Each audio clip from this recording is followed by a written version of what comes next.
Parliament में संभल तशद्दुद की गूंज। अखिलेश यादव ने बीजेपी की साजिश करार दिया। फायरिंग करने वाले ओहदेदारों पर कत्ल का मुकदमा दर्ज करने का किया मुतालबा।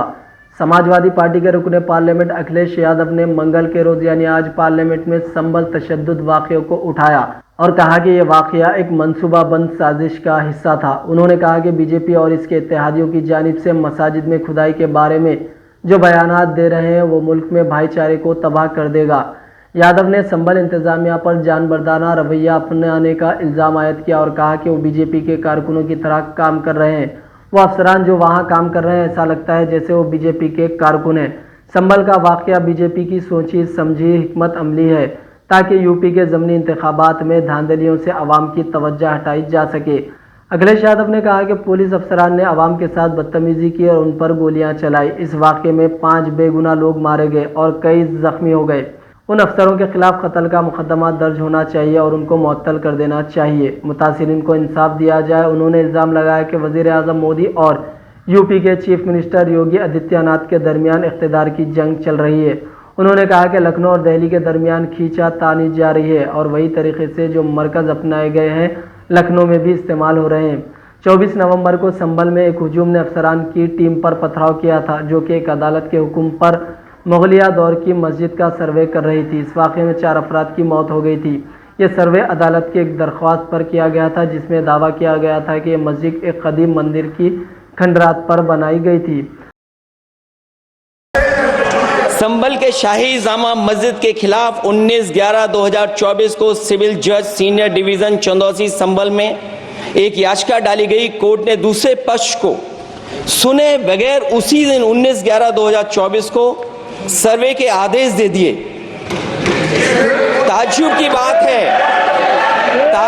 बात है संभल के जिलाधिकारी संभल और पुलिस अधीक्षक संभल आदेश को पढ़े बगैर 2 घंटे के बाद सर्वे के लिए पुलिस बल के साथ शाही जामा मस्जिद पहुंच गए। जामा मस्जिद की कमेटी, जनप्रतिनिधि, उलेमा इकराम, सभी अधिवक्ताओं ने सहयोग दिया। जिलाधिकारी संभल और पुलिस अधीक्षक संभल ने 2.5 घंटे सर्वे के बाद कहा सब सर्वे पूरा हो चुका है और अब रिपोर्ट कोर्ट को भेज दी जाएगी।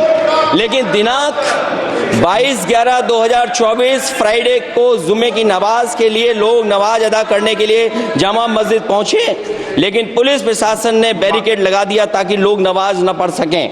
उसके बाद भी लोगों ने संयम बरतते हुए नमाज अदा की और किसी प्रकार का विरोध प्रदर्शन नहीं किया।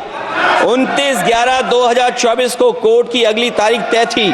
शाही जामा मस्जिद की कमेटी और मुस्लिम समाज के सभी लोग कोर्ट में केस की पैरवी के लिए तैयारी कर रहे थे, परंतु दिनांक 23/11/2024 की रात पुलिस प्रशासन द्वारा कहा गया 24/11/2024 यानी अगले दिन सुबह को दोबारा सर्वे किया जाएगा।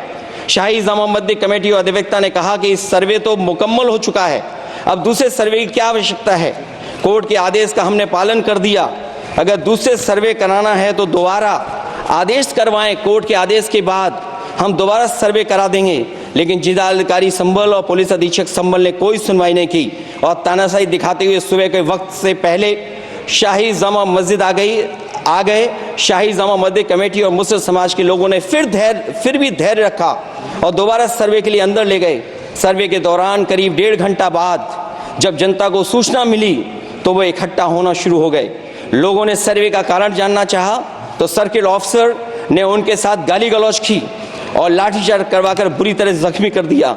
इसका विरोध करते हुए चंद लोगों ने पत्थर चलाए, जिसके बदले में पुलिस के सिपाही से लेकर के अधिकारियों तक ने अपने सरकारी और प्राइवेट हथियारों से गोलियां चलाईं, जिसका वीडियो रिकॉर्डिंग है, जिसके एवज में दर्जन लोग गोलियों से घायल हो गए हैं। 5 मासूमों जो कि अपने घर से सामान लेने के निकले थे उनकी मृत्यु हो गई। संभल का माहौल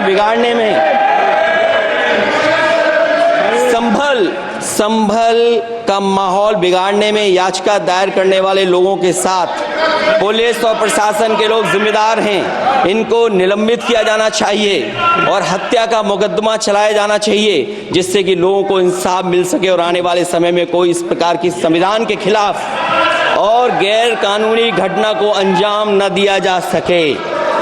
अध्यक्ष महोदय, ये लड़ाई दिल्ली और लखनऊ की है। No, please. कभी दिल्ली पहुंचे थे जिस जिस रास्ते वही लखनऊ वाले उसी रास्ते पहुंचना चाहते हैं।